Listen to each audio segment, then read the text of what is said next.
Concept के YouTube channel में आपका फिर से स्वागत है। आओ आज बहुत इंपॉर्टेंट टॉपिक जो कि सीबीएसई बोर्ड के लिए ही नहीं आपकी फाउंडेशन के लिए भी बहुत इंपॉर्टेंट है, उसके कुछ इंपॉर्टेंट क्वेश्चन करते हैं जो कि सीबीएसई बोर्ड में आ सकते हैं। देखिए, जैसा थंबनेल में देखा होगा, हम क्वाड्रेटिक इक्वेशन को सॉल्व करेंगे। पहला जो सबसे इंपॉर्टेंट क्वेश्चन क्वाड्रेटिक इक्वेशन का जो आपके school exam, upcoming board exam में आ सकता है, वो ये है, solve the following quadratic equation. Quadratic equation है 1/a plus b plus x equal to 1/a plus 1/b plus 1/x। ये है बच्चों, ये क्वाड्रेटिक इक्वेशन हमें सॉल्व करनी है। देखो, सबसे पहले हम इसमें एक छोटी सी चीज देख पा रहे हैं कि सर इस तरफ 1/a प्लस 1/b और प्लस 1/x है, और इस तरफ क्या है 1/a plus b plus x।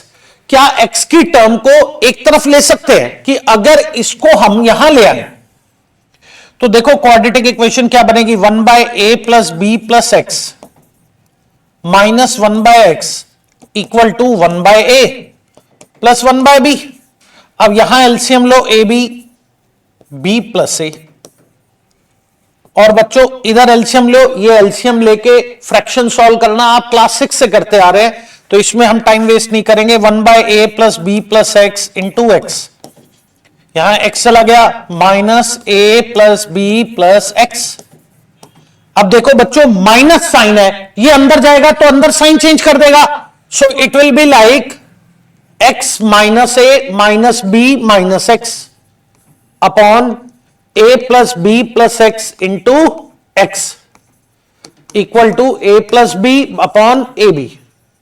अब मेरे प्यारे बच्चों, x से x घटा, माइनस कॉमन लिया, माइनस a प्लस बी। अब नीचे क्या आ गया, a plus b plus x into x equal to a plus b upon a b. अब यहां से कैंसिल हो गया, देखो इक्वल टू का साइन है और सेम टर्म है तो कैंसिल हो जाएगा। अब देखो, अगर हम फर्दर सिंप्लीफाई करके इसे क्रॉस मल्टीप्लाई करते हैं, it will be a plus b plus x into x into 1, so a plus b plus x into x into 1 same रहेगा, -1 into a b minus a b minus a b. अब उसके बाद ये minus a B अगर हम यहां ले जाएंगे, so it will be like a plus b plus x into x plus a b equal to 0। देखो, इसे दोबारा से रिपीट कराता हूं, हमें ये क्वाड्रेटिक इक्वेशन सॉल्व करनी थी। वो इक्वेशन क्या थी, 1/a plus b plus x equal to 1/a plus 1/b plus 1/x। अब हमें यहां दिख रहा है, यहां a b और x वाली टर्म है, मैंने क्या करा, ये x वाली टर्म को इधर ले गया, यहां एलसीएम लिया, इधर भी एलसीएम लिया, यहां एलसीएम लिया, इधर माइनस साइन है, अंदर के साइन चेंज कर दिया, देखो कैंसिल करा, यहां इन दोनों में माइनस कॉमन लिया, a प्लस बी दोनों जगह जनरेट हुआ, ये कैंसिल हो गया, फिर मैंने क्रॉस मल्टीप्लाई करा। अब आगे देखो क्या करते हैं, देखो बच्चों, इधर फर्दर मैं यहां पे सॉल्व कर रहा हूं, देखिए देखो, अब x को मल्टीप्लाई करा इस पूरी टर्म से, it will be like ax plus bx plus x square plus ab equal to 0। अब देखो बच्चों, इसको थोड़ा सा अरेंज करते हैं। एक्स स्क्वायर को मैंने पहले लिखा है बेसिकली, अब देखो मेरे प्यारे बच्चों, यहां से x कॉमन आ रहा है, x कॉमन आ रहा है, एक्स स्क्वायर में से x कॉमन लिया तो x बचेगा, ax में से x कॉमन लिया a बचेगा, इधर b कॉमन आ रहा है, x प्लस a। अब देखो x plus a and x plus b equal to 0, so x equal to minus a and x equal to minus b is the solution. देखो question क्या था, if 1/a plus b plus x equal to 1/a plus 1/b plus 1/x। मैंने क्या करा, 1/x पहले इधर ले गया, फिर उसके बाद एलसीएम लिया, और यहां ऊपर a प्लस बी और a प्लस बी जनरेट हुआ, कैंसिल हुआ, क्रॉस मल्टीप्लाई करा, that will be the required solution. आओ अगले क्वेश्चन को देखते हैं। Next question is x square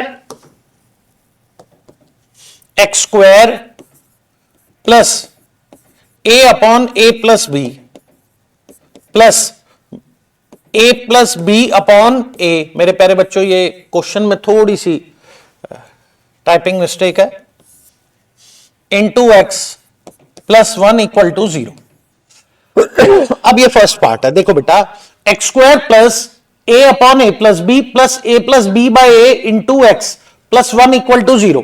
बच्चों, इस क्वेश्चन में देखते ही पता लग रहा है ये जो मिडिल वाली टर्म है, इन दोनों का प्रोडक्ट क्या है?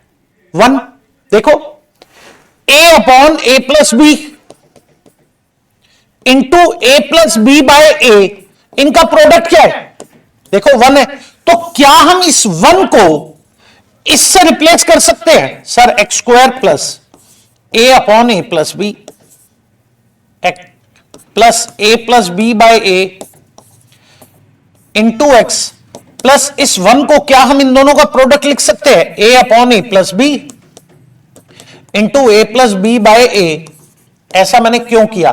देखो बच्चों, इन दोनों का प्रोडक्ट 1 था, इस 1 को इन दोनों के प्रोडक्ट से इक्वेट कर दिया। अब देखो, x square plus a upon a plus b x plus a plus b by a x plus a upon a plus b into a plus b by a equal to 0।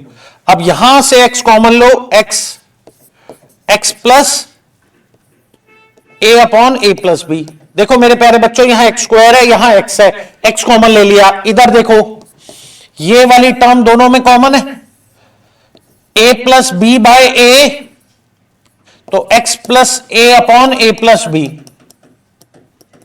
अब देखो क्या result बना, अब x plus a upon a plus b दोनों में common है।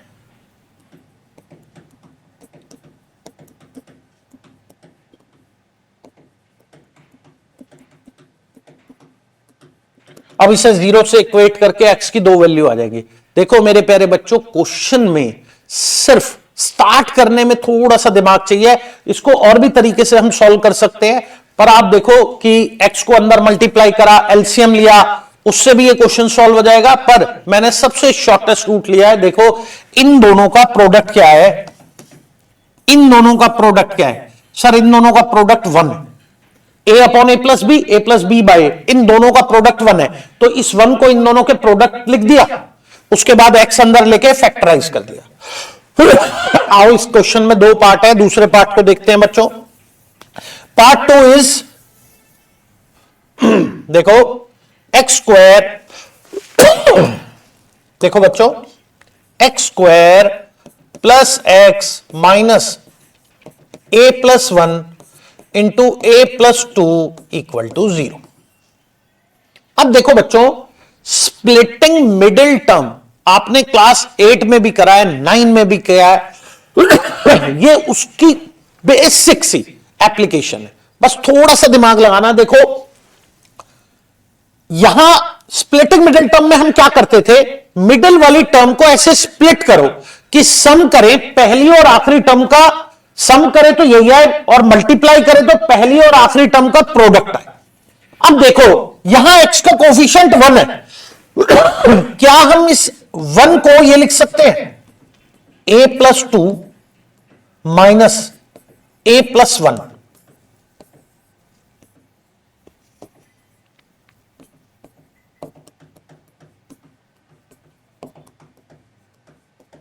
देखो बच्चों, इसको सॉल्व करो, माइनस a माइनस 1, a से कैंसिल, सिंपल x आ जाएगा। पर इसका और इसका प्रोडक्ट क्या ये नहीं होगा? देखो, इसका और इसका प्रोडक्ट यही तो होगा, minus a plus 1 into a plus 2। अब इस x को ले जाओ अंदर,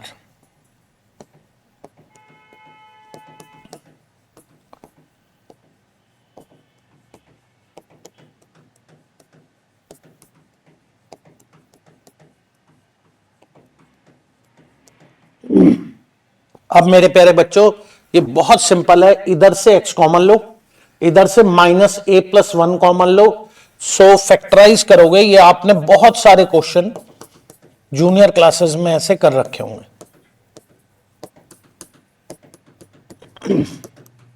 अब दोनों फैक्टर को 0 से इक्वेट करेंगे, x की वैल्यू आएगी -a+2 और माइनस उधर चला जाएगा तो a+1।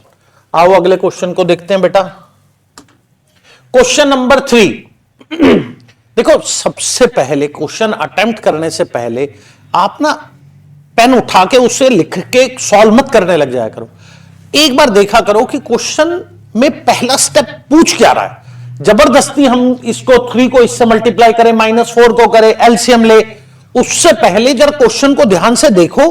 और वो आपसे कुछ एक चीज तो ऐसी दे रखा होगा कि जहां से आपको स्टार्ट करना है, वो आपसे थोड़ा सा आप अपना दिमाग लगाएं। देखो अब जैसे इस क्वेश्चन में देखते ही पता लग रहा है कि सर ये टर्म और ये टर्म एक दूसरे से रेसिप्रोकल, ये टर्म और ये टर्म एक दूसरे से क्या है, रेसिप्रोकल।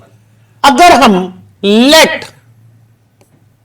7x + 1 अपॉन 5x - 3 को अगर y ले ले, क्या ले ले, y, तो ये हो जाएगा 3y - 4, ये रेसिप्रोकल है तो 1/y इक्वल टू 11। अब देखो बच्चों क्वाड्रेटिक बना लो।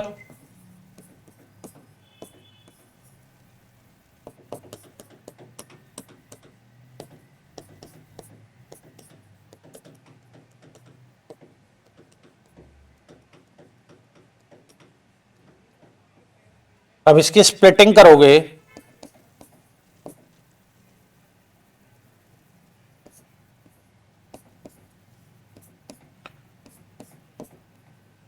अब हम इस टाइम पे ये तो एक्सपेक्ट कर ही सकते हैं कि बच्चे को स्प्लिटिंग मिडिल टर्म करनी आती हो। अब देखो बच्चों,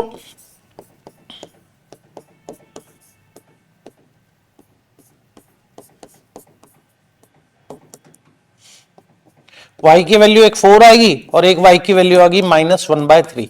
अब मेरे प्यारे बच्चों जो दोनों y की वैल्यू आई है, हमने y क्या लेट किया था, सर हमने y ये लेट किया था, तो आप क्या करो इससे इक्वेट कर दो। पहली वैल्यू क्या आई है, 7x + 1 upon 5x - 3 equal to 4। Cross multiply करके y हमने ये लेट किया था, तो y की जो वैल्यू आई है वो यहां डाल दो, उससे x आ जाएगी। एक y की वैल्यू आई है ये -1/3, इससे x की दो वैल्यू आ जाएंगी। देखो बच्चों क्वेश्चन मैंने जैसे स्टार्ट में बताया कि क्वेश्चन स्टार्ट करने से पहले, पेन चलाने से पहले दिमाग चलाओ। पेन उठाओ उसका सॉल्यूशन लिखने के लिए, पहले देखो वो क्या कह रहा है। जबरदस्ती एलसीएम लेके क्वेश्चन नहीं होगा, आपको क्वेश्चन के अंदर कुछ ना कुछ हिंट दे रखा होगा। आप अगर 2 मिनट उसे सोचेंगे या 1 मिनट सोचेंगे आपको पता लगेगा, और नहीं तो आप प्रैक्टिस करो ऐसे क्वेश्चन की, उससे आपके भी दिमाग चलने लगेगा। आओ अगले क्वेश्चन को देखते हैं। देखो if the roots of equation, ये इक्वेशन इसके रूट्स इक्वल हैं। अब बच्चों हम सबको पता है अगर एक क्वाड्रेटिक इक्वेशन के रूट्स इक्वल है तो इसका मतलब उसका डिस्क्रिमिनेंट 0 होगा, तभी तो इक्वल रूट्स आते हैं। ये आपने करा है, ये भी होता है याद आपको, आपके स्कूल के टेक्स्ट बुक में ये मिला होगा। If discriminant is greater than 0, roots are real and distinct. If discriminant is equal to 0 then roots are real and equal. अगर खाली रियल दे रखा है, उसने ये नहीं बोला रियल एंड डिस्टिंक्ट है या रियल एंड इक्वल है, तो आपको दोनों केस लेने पड़ेंगे। ओनली रियल के लिए आपको ये लेना पड़ेगा, क्योंकि उसने ये नहीं बोला ना डिस्टिंक्ट है या फिर इक्वल है। ओनली रियल बोला है तो discriminant greater than equal to 0 लेना पड़ेगा। डिस्क्रिमिनेंट आपको पता है क्या होता है, डिस्क्रिमिनेंट होता है मेरे प्यारे बच्चों b² - 4ac, और अनरियल रूट होते हैं तो डिस्क्रिमिनेंट क्या होता है, लेस देन 0। देखो ये एंड टाइम है, आपका बोर्ड का एग्जाम है कुछ दिनों में, तो अब यहां पे हम पूरी थ्योरी तो नहीं कराएंगे, आपको इंपॉर्टेंट क्वेश्चन की क्लास है। थ्योरी सीखनी है क्वाड्रेटिक इक्वेशन की, हमारे और वीडियोस हैं उसमें सीखिए। यहां पे हम आपको इंपॉर्टेंट क्वेश्चन कराएंगे जो कि हमें लगता है कि आपके एग्जाम में आने की प्रोबेबिलिटी ज्यादा है। अब देखो क्वेश्चन में क्या कह रहा है, roots of equation are equal, तो रूट्स इक्वल है तो मतलब डिस्क्रिमिनेंट इक्वल टू 0 है। अब देखो बच्चों डिस्क्रिमिनेंट, अब देखो डिस्क्रिमिनेंट होता है बी स्क्वायर माइनस 4ac, इसमें b क्या है -2a स्क्वायर माइनस bc, ये है बी स्क्वायर -4a क्या है c स्क्वायर माइनस ab, और c क्या है b square minus ac। Discriminant equal to 0, discriminant होता है बी स्क्वायर माइनस 4ac, किस इक्वेशन में, इसमें। अब बच्चों b क्या होता है, कोफिशिएंट ऑफ x, तो इस इक्वेशन में कोफिशिएंट ऑफ x क्या है -2a स्क्वायर माइनस bc, और -4 a क्या है एक्स स्क्वायर का कोफिशिएंट, और c क्या है कांस्टेंट। अब बेटा मल्टीप्लाई करो, -2 का square 4a square minus bc का होल स्क्वायर -4, इसे मल्टीप्लाई करो,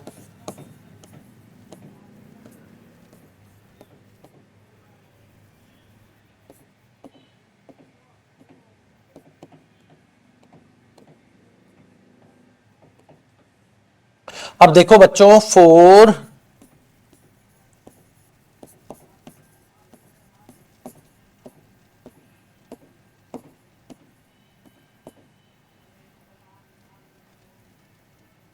अब अगर 4 मल्टीप्लाई करा इसके अंदर, so it will be -4c square b square plus 4ac cube plus 4ab cube -4a square bc।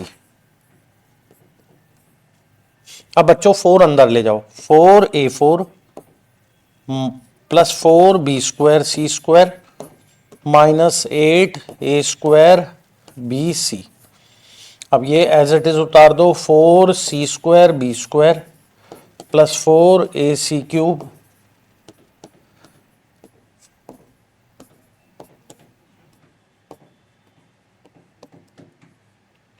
देखो बच्चों, अब सबसे पहले देखो सबसे अच्छा तरीका है कि आप खुद ही इसे सॉल्व करो और फिर देखो कि हमारा ये सॉल्यूशन आ रहा है नहीं आ रहा, उसके बाद इस सॉल्यूशन को देखो। देखो देखते हैं इसे फर्दर हम कैसे सॉल्व कर सकते हैं। ये तो कैंसिल हो रहा है,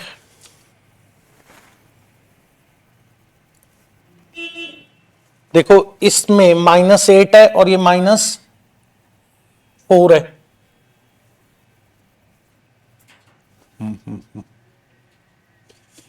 तो ये हो गया 4a4 plus 4ac cube plus 4ab cube -12, क्योंकि -8 -4 कोफिशिएंट है, बाकी टर्म सेम है। अब देखो बच्चों 4a कॉमन ले लो, 4a कॉमन लिया, a cube plus c cube plus b cube -3abc आया।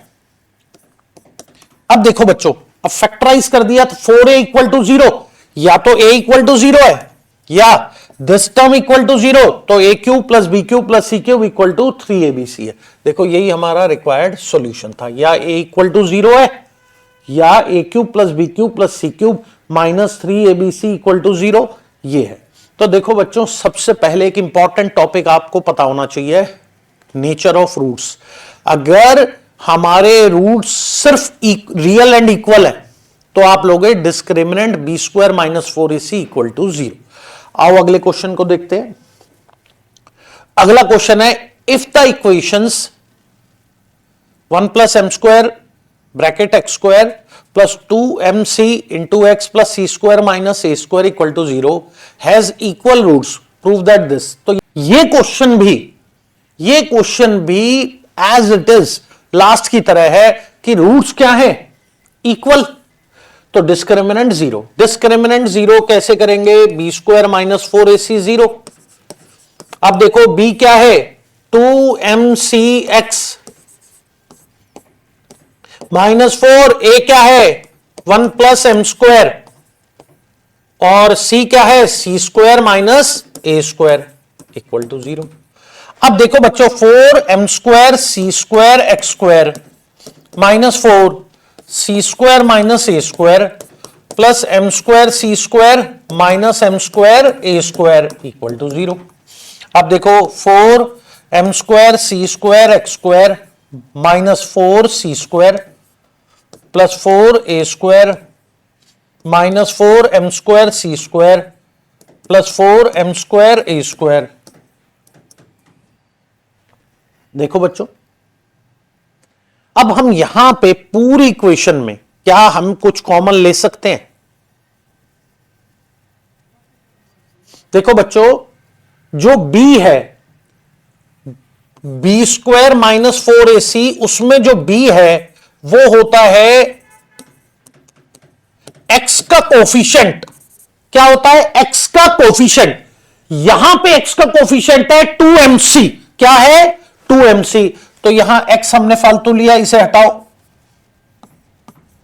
तो this will be like 4m² c², 4m² c²। अब बच्चों ये प्लस ये माइनस ये तो कैंसिल आउट हो गया। अब एक नेगेटिव वाली टर्म है, उसे उधर ले जाओ, तो क्या बचा? 4a² plus 4m² a² equal to 4c²। 4 common लेके काटा तो a² कॉमन ले लिया, 1 प्लस m²। देखो 4a² अगर कॉमन ले लिया, 4c², 4 से 4 कैंसिल, तो c² is a² bracket 1 plus m²। देखो इस क्वेश्चन को एक बार मैं फिर दोबारा से बता देता हूं। देखो बच्चों, b क्या है? 2mc। a क्या है? 1 प्लस m²। और बच्चों c कांस्टेंट क्या है? c² minus a²। देखो ये क्वाड्रेटिक इक्वेशन होती है ax² plus bx plus c। मैंने इसको इससे कंपेयर किया तो abc आ गया। तो बच्चों b² माइनस 4 a और c, डिस्क्रिमिनेंट इक्वल टू 0 होता है, डिस्क्रिमिनेंट इक्वल टू 0 होता है। अब देखो 4m² c² minus 4 c² minus a² plus m² c² minus m² a²। बच्चों ये एक बार पॉज करके आप खुद सॉल्व करो तो और अच्छी क्लियरिटी आएगी।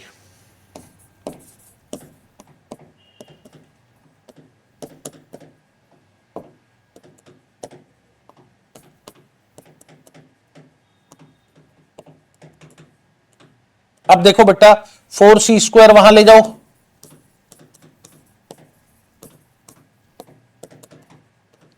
4a² कॉमन ले लो तो क्या बचा? 1 प्लस m², 4c², 4 कैंसिल करो तो c² is a² 1 plus m²। तो अभी यहीं पे देख लो, एक क्वेश्चन ऐसा आ सकता है कि नेचर ऑफ रूट के ऊपर, कि वो आपसे सिर्फ ये पूछे कि बताओ k की वैल्यू, ऐसा भी क्वेश्चन बनता है, find the value of k if roots are real and equal, ऐसा क्वेश्चन भी आ सकता है। या फिर वो ये आ जाए if this quadratic equation has equal root then prove this. आओ अगले क्वेश्चन को देखते हैं।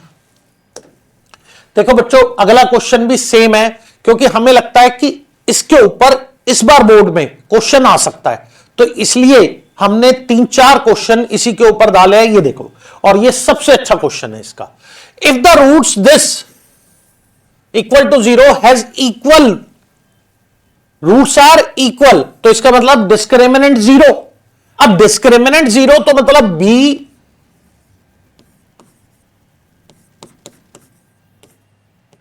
b² माइनस 4 a और c, b² minus 4ac equal to 0, b² minus 4ac equal to 0। तो ये हो गया 4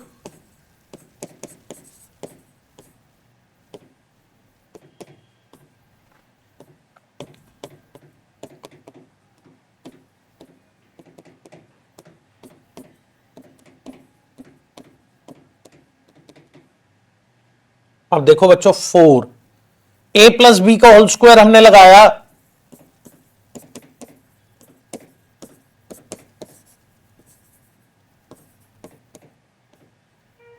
देखो यही होता है बच्चों, a square plus b square plus 2ab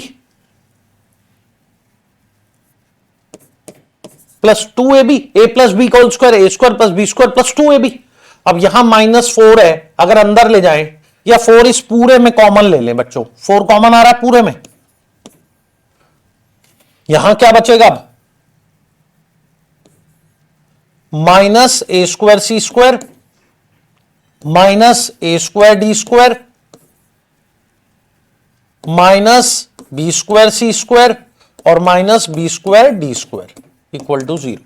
अब देखो कुछ कैंसिल हो रहा है सर, ये कैंसिल हो रहा है, कुछ और कैंसिल हो रहा है सर, ये कैंसिल हो रहा है।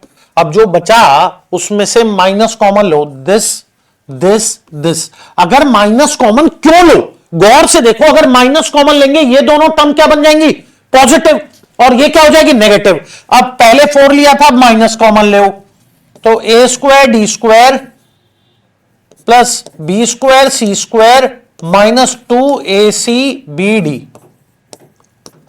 तो ये बन गया -4ad माइनस bc का होल स्क्वायर। अब यहां पे कैच है, इसे जरा गौर से देखो। देखो बच्चों, अगर ये इक्वल टू 0 है, अगर ये इक्वल टू 0 है, तो ये इक्वल टू 0 कब हो सकता है, ये इक्वल टू 0 सिर्फ एक कंडीशन में हो सकता है, क्योंकि ये तो कांस्टेंट है, ये तो 0 होगा नहीं, इसे 0 होना पड़ेगा, इसे इक्वल होना पड़ेगा। देखो बच्चा, a माइनस बी का whole square is always positive square. अगर a माइनस बी का होल स्क्वायर को 0 वैल्यू दे रहा है, ये 0 वैल्यू कब देगा, जब a माइनस बी 0 ही होगा, क्योंकि square is always positive. a minus b 0 कब होगा, जब a इक्वल टू बी होगा, तो इसका मतलब ad इक्वल टू बी सी।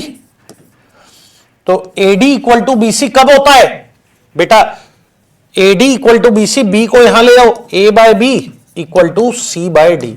और देखो बच्चों, ये और ये एक ही मतलब है, देखो यही हमें प्रूव करना था। आओ अगले क्वेश्चन को देखते हैं। अगला क्वेश्चन है बेटा वर्ड प्रॉब्लम क्वाड्रेटिक इक्वेशन की। देखो बच्चों, 7 year ago Varun's age was 5 times the square of Swati's age. 3 year hence Swati's age will be 2/5 of Varun's age. सबसे पहले मेरे प्यारे बच्चों, हम क्या करते हैं, इनकी प्रेजेंट एजेस लेट कर लेते हैं। देखो आप, बहुत सारे तरीके हैं, एक तरीका तो ये भी है सर, 7 ईयर अगो की एज लेट कर लो, कि let 7 year ago their ages were this, ठीक है। और एक चीज हमेशा याद रखना कि जो क्वाड्रेटिक इक्वेशन की वर्ड प्रॉब्लम होती है ना, तो फाइनली आपको क्वाड्रेटिक बनाना है। जैसे लीनियर इक्वेशन में दो कंडीशन दे रखी होती थी, 2 लीनियर इक्वेशन बनती थी, और उससे हम सॉल्व करके किसी भी मेथड से वैल्यू एक्स और वाई की निकाल लेते थे। यहां पे कुछ बच्चों को प्रॉब्लम आती है कि सर हम 2 वेरिएबल लें तो हमारे 2 वेरिएबल में क्वाड्रेटिक होगी, या फिर हम सब्स्टिट्यूट करके उसे एक क्वाड्रेटिक बना लें। आप ऐसा भी कर सकते हैं कि आप सब्स्टिट्यूट करके उसे एक क्वाड्रेटिक बना लें। देखो कैसे, मैं आपको बताता हूं। जैसे 7 year ago Varun's age was 5 times the square of Swati's age. अब देखो 7 ईयर अगो, लेट मैं यहां से स्टार्ट कर रहा हूं, 7 year ago late Varun's age, मैंने 7 ईयर अगो लेट करा है वरुण एज, या स्वातिज एज लेट करो।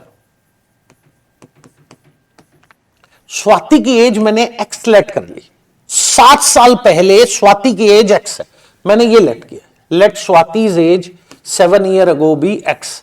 वरुण's एज वाज 5 टाइम्स दी, तो वरुण की एज क्या होगी, 5 टाइम एक्स स्क्वायर। ये 7 साल पहले की स्वाति की एज एक्स है, तो वरुण की एज क्या होगी, 5 times square of Swati's age. ये 7 ईयर अगो लेट करिए, 7 ईयर अगो स्वातिज एज मैंने लेट करी एक्स, तो Varun's age let Varun age automatically क्या होगी, देखो कंडीशन क्या है, 5 times the square of Swati's age. समझ में आई बात। अब 3 ईयर फ्रॉम नाउ, देखो 3 इयर्स फ्रॉम नाउ, अब देखो 3 year from now Swati's as क्या होगी, क्या x प्लस 3 होगी, नो x प्लस 10 होगी। यहीं पे एक कैच है बच्चों। कैसे कैच है, देखो अगर आज से 7 साल पहले स्वाति की एज x है, आज से 3 साल बाद उसकी एज क्या होगी, 7 साल पहले x है, 3 साल बाद, तो गैप तो 10 साल का हो गया ना। अब देखो वरुण एज वो क्या होगी, 5x स्क्वायर प्लस 10। अब देखो वो क्या कह रहा है, 3 year hence, 3 year hence Swati's age will be, Swati's age will be 2/5 of Varun age, 2/5 of Varun age. देखो अब क्रॉस मल्टीप्लाई करा 5x, 5 को यहां मल्टीप्लाई करा 5x प्लस 50, 2 को अंदर ले गए 10x स्क्वायर प्लस 20। अब इन दोनों को यहां ले जाओ, 10x square minus 5x plus 20 minus 50 equal to 0। देखो बेटा माइनस 5x उधर जाएगा माइनस का हो जाएगा, प्लस 50 उधर जाएगा माइनस का हो जाएगा। अब ये आ गया बच्चों 10x square minus 5x minus 30 equal to 0। 5 common लो, 2x square minus x minus 6 equal to 0। अब बच्चों यहां से हम क्या करेंगे, क्वाड्रेटिक इक्वेशन निकालेंगे। x की वैल्यू, ये x की वैल्यू जो आई, ये x की वैल्यू जो आई वो यहां डालेंगे, ये y की वैल्यू आ जाएगी, ये वरुण एज आ जाएगी। x की वैल्यू जो यहां सॉल्व करके आई उसको आप यहां डालोगे 5x स्क्वायर, तो वरुण की एज, मगर ये एज कौन सी होगी, 7 ईयर अगो वाली होगी, प्रेजेंट एज नहीं होगी, क्योंकि मैंने लेट क्या किया है कि 7 year ago Swati's age x let किया था और वरुण एज क्या थी, 5 times the square of Swati's age. This 3 year hence, मैं पहले पास्ट में गया 7 साल पहले, अब 3 साल बाद जा रहा हूं तो 10 का गैप हो गया, तो 3 साल बाद स्वाति की एज में 10 ऐड किया, वरुण की एज में 10 ऐड किया।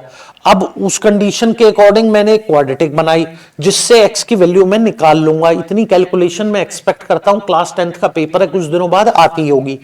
x की वैल्यू मैंने यहां डाली, x की यहां डाली, स्वाति और वरुण की 7 साल पहले की एज आ गई। अब वो जो 7 साल पहले की एज है उसमें 7 ऐड कर दूंगा तो मेरी प्रेजेंट एज आ जाएगी। इस तरीके से इस क्वेश्चन को इजीली करा जा सकता है। आओ अगले क्वेश्चन को देखते हैं। अगला क्वेश्चन एनसीईआरटी से लिया हुआ है और ये बहुत इंपॉर्टेंट क्वेश्चन है, पहले क्वेश्चन को पढ़ो।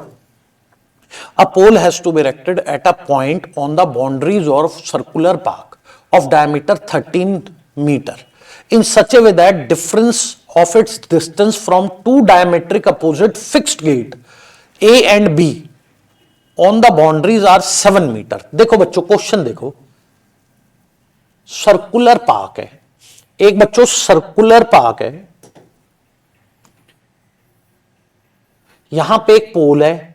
ये बेटा ढंग से सर्कुलर पार्क नहीं बना है, पर हम ड्राइंग नहीं पढ़ रहे हैं, आप इसको बहुत ज्यादा इस पे फोकस ना करें। डायमीट्रिक अपोजिट पॉइंट्स हैं और ये डायमीटर है तो ये क्या होगा, डायमीटर क्या दे रखा बच्चों, 13 मीटर, तो ये 13 है।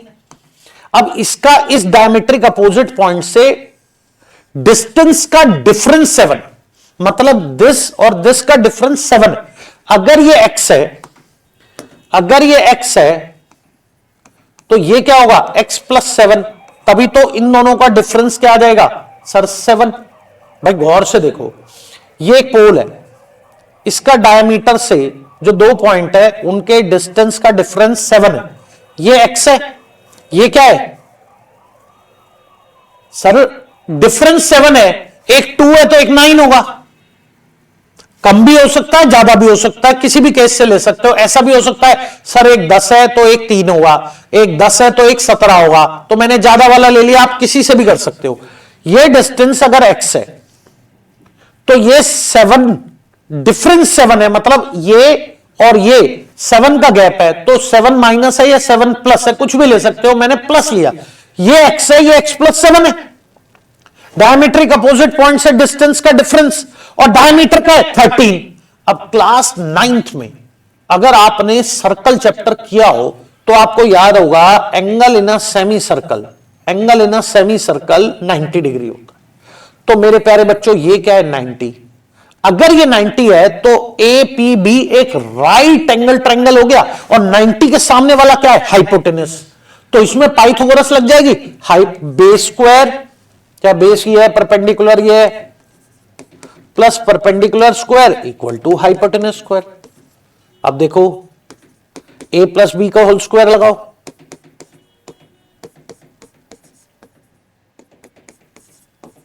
अब देखो मेरे प्यारे बच्चों, मैं इतना तो एक्सपेक्ट करता ही हूं आप लोगों से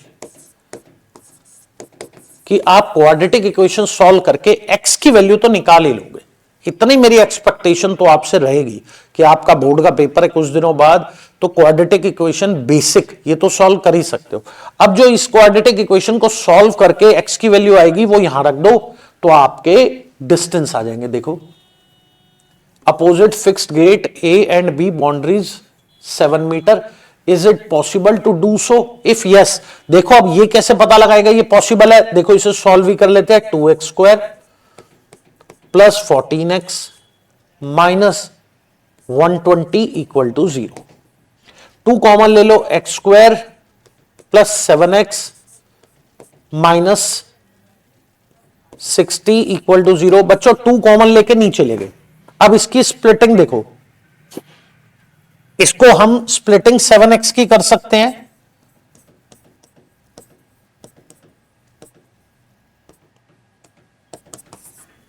x प्लस 12 और x minus 5। So answer is x की वैल्यू क्या है 5। ये नेगेटिव तो हो ही नहीं सकती, distance can not be negative. x की वैल्यू 5 आई है तो this is 5 and this is 12। Yes it is possible. देखो बच्चों मैंने पूरा खुद सॉल्व कर दिया। आओ अगले क्वेश्चन को देखते हैं।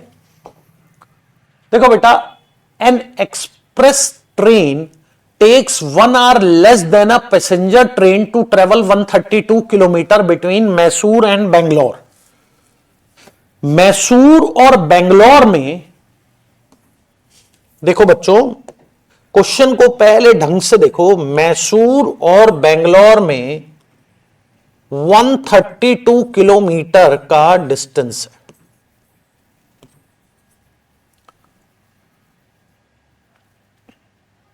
If average speed of express train is 11 kilometer per hour more than the passenger train, let speed of passenger train is x। तो स्पीड ऑफ एक्सप्रेस ट्रेन क्या हो जाएगी बच्चों?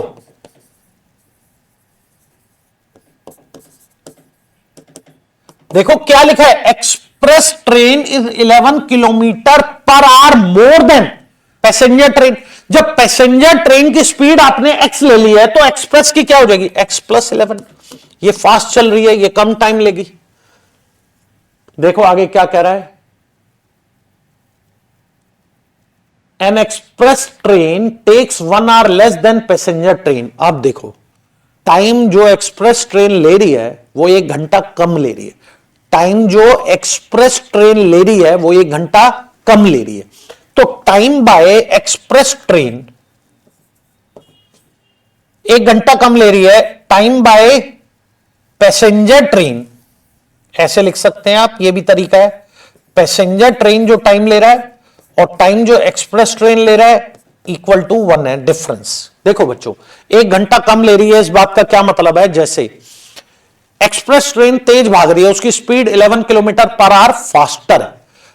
अब अगर पैसेंजर ट्रेन 10 घंटे में पहुंच रही है तो वो 1 घंटा कम ले रही है, वो 9 में पहुंचेगी। अगर पैसेंजर ट्रेन 15 घंटे ले रही है तो वो 14 घंटे में पहुंचेगी, दोनों का डिफरेंस 1। तो पैसेंजर ट्रेन का टाइम क्या होगा? टाइम होता है बेटा, डिस्टेंस होता है स्पीड इनटू टाइम। तो टाइम होगा डिस्टेंस अपॉन स्पीड। डिस्टेंस क्या है? 132 किलोमीटर। और पैसेंजर ट्रेन की स्पीड क्या है? x। यहां पे एक्सप्रेस ट्रेन का डिस्टेंस तो सेम है, मैसूर से बेंगलोर। देखो बच्चों, मैसूर एंड बेंगलोर, तो देखो सेम डिस्टेंस को express train distance upon speed equal to 1। अब इसका क्या लो? एलसीएम। क्या लो बच्चों? एलसीएम। अब इसका एलसीएम लेंगे, x प्लस 11, यहां पे 132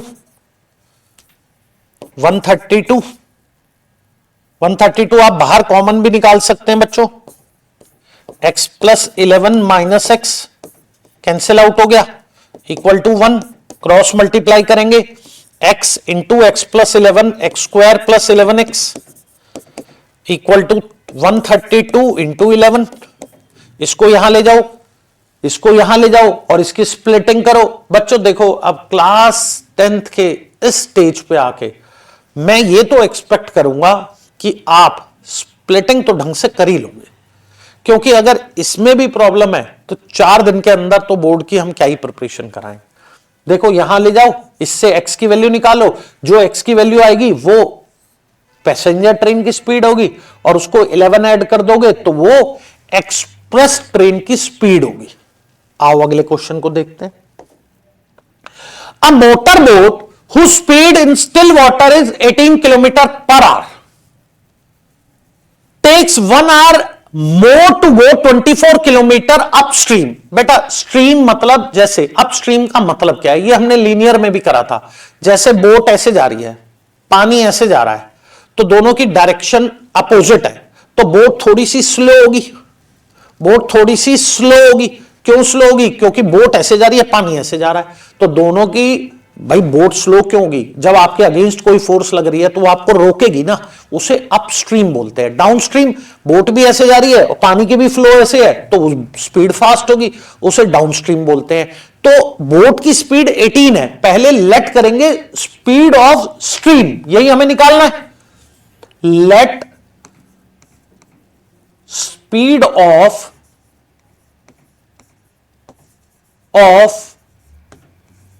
stream be x kilometre per hour. तो अपस्ट्रीम में स्पीड क्या होगी? भाई अपस्ट्रीम क्या है? अपस्ट्रीम का मतलब है अगेंस्ट द फ्लो ऑफ, भाई against the flow of water आप जा रहे हो, तो आपकी स्पीड 18 है, वाटर x से ऐसे आ रहा है, तो आपकी इफेक्टिव स्पीड क्या होगी अपस्ट्रीम में? 18 माइनस एक्स। और डाउन में 18 प्लस एक्स। इसमें ऐड क्यों होगा? देखो बच्चों, बोट अगर ऐसे जा रही है 18 किलोमीटर पर आवर से, और पानी स्ट्रीम भी ऐसे जा रही है एक्स से, तो ये दोनों ऐड हो जाएंगी ना, ऐड हो जाएंगी कि भाई ये भी इसे सपोर्ट करेगा। तो डाउन स्ट्रीम में क्या होता है कि दोनों स्पीड ऐड क्यों होती है, और अप में ये अगेंस्ट जा रही है तो माइनस होगा। तो देखो अब वो क्या कह रहा है, 24 किलोमीटर वो अपस्ट्रीम गया, तो उसे टाइम कितना लगा? टाइम इन अपस्ट्रीम उसे लगा sir 24 distance upon speed. Time in downstream, भाई डाउनस्ट्रीम में फास्ट पहुंच जाएगा क्योंकि स्पीड ज्यादा है। 24 अपॉन 18 प्लस एक्स। अब बच्चों दोनों के टाइम का डिफरेंस कितना है? 1 आवर। मतलब डाउनस्ट्रीम वाला 1 घंटा जल्दी पहुंच जाएगा। जैसे अभी एक्सप्रेस ट्रेन और पैसेंजर ट्रेन करा था, ऐसे ये जब वो डाउनस्ट्रीम जा रहा है तो वो 1 घंटा पहले पहुंच रहा है, तो कौन सा टाइम ज्यादा है? अपस्ट्रीम वाला। तो अपस्ट्रीम वाला टाइम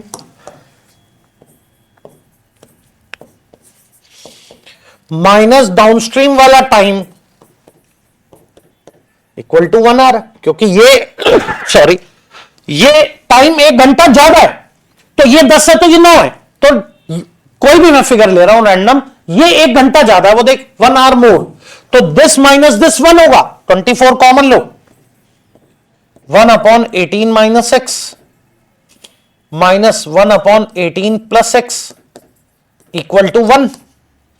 अब देखो बच्चों एलसीएम लो, 18 minus x 18 plus x 18 plus x minus 18 plus x equal to 1/24। तो ये क्या हो गया, ये 18 से 18 जाएगा, ये एक्स ऐसे, ये एक्स नहीं कैंसिल होगा बच्चों, तो ये क्या हो जाएगा बच्चों 2x upon 18 square minus x square equal to 1/24।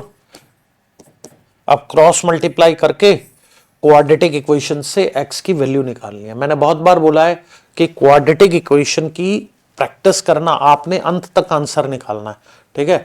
देखो हमारा प्रयास ये है कि हम आपको क्वाड्रेटिक इक्वेशन के लॉजिक्स कराएं, हम आपको इंपॉर्टेंट क्वेश्चन बताएं कि ये क्वेश्चन इंपॉर्टेंट है और आपके बोर्ड एग्जाम में आ सकते हैं।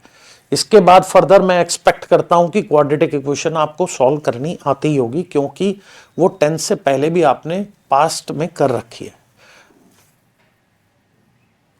आज के हमारे 10 क्वेश्चन क्वाड्रेटिक इक्वेशन के खत्म हुए।